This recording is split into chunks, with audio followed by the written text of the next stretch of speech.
Welcome back to the Henster's Kitchen. Tonight we're getting ready to do one of my absolute favorite things. We're gonna create a recipe. I've got some leftover turkey from the holidays that I'm needing to use up. So I think what I'm gonna try and do is develop a turkey chowder. I love a seafood chowder, so I thought this might be a fun play. In my saucepan, I have got 2 strips of bacon that I have diced up, and I've got it over a medium heat. And I'm letting these saute for, 4 to 5 minutes. I'm just waiting until they start rendering out some of the fat and start taking on some color. Now we're gonna start building in some flavor. I'm going in with diced onions. This is about half of an onion. And I've got 2 stalks of celery. Let's saute this for a couple of minutes until our celery and onions start to get a little bit tender. While that's sauteing away, let's crush and peel some garlic, and we're going to get this minced up and added into our saucepan.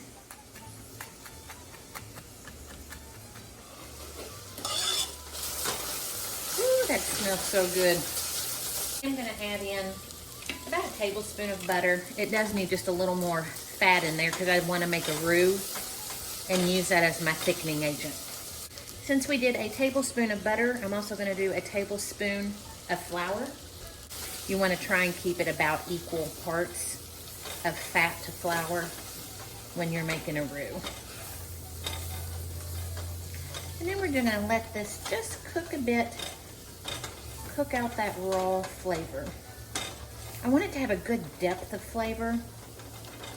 I know what I need. Some red bell pepper.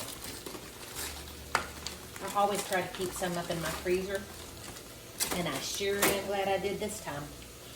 With a seafood chowder, the seafood brings a sweetness to the chowder. So I'm going to be missing that in here with what I've currently got going on. So I'm going to add in a red bell pepper.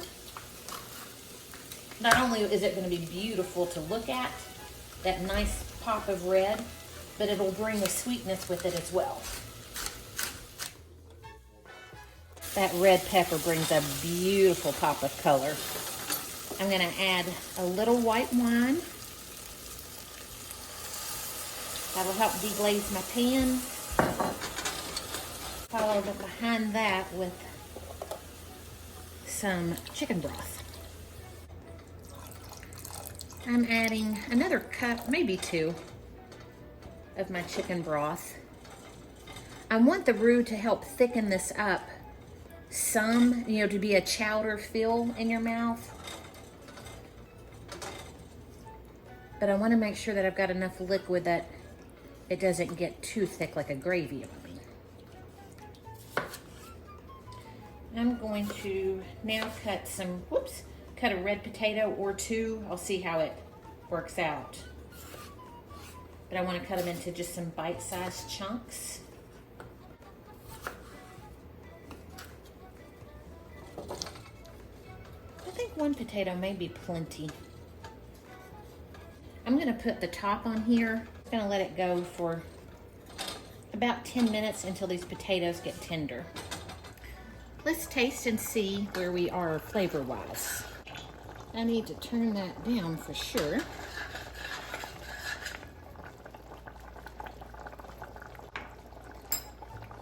We're getting there. I'm going to add in about half of a teaspoon of paprika.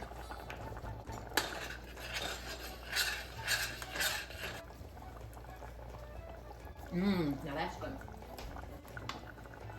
Now I'm just going to cut my leftover turkey into bite-sized pieces. I am going to remove the skin.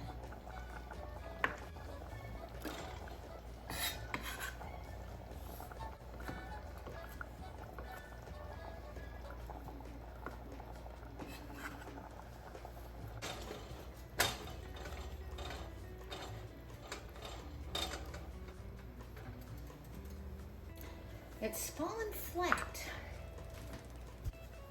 It definitely needs some salt. I think I'm gonna have to put in a half a teaspoon of some good Old Bay. I think that's what I'm missing, because when I think chowder, I always think seafood. And if you have seafood, you gotta have Old Bay.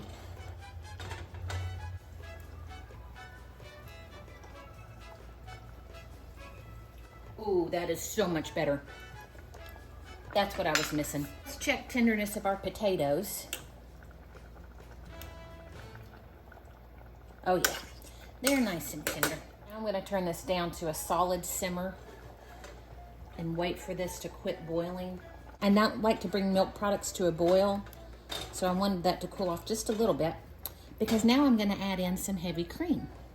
There's gonna be nothing diet about this. Between the bacon, the butter, and the cream. Oh, now doesn't that look like a chowder? Makes all the difference in the world. One more taste test. With the addition of the cream, we lost some of our flavor, so we're going in with a little more black pepper. Just a sprinkle or two more of our paprika, and the same for our Old Bay.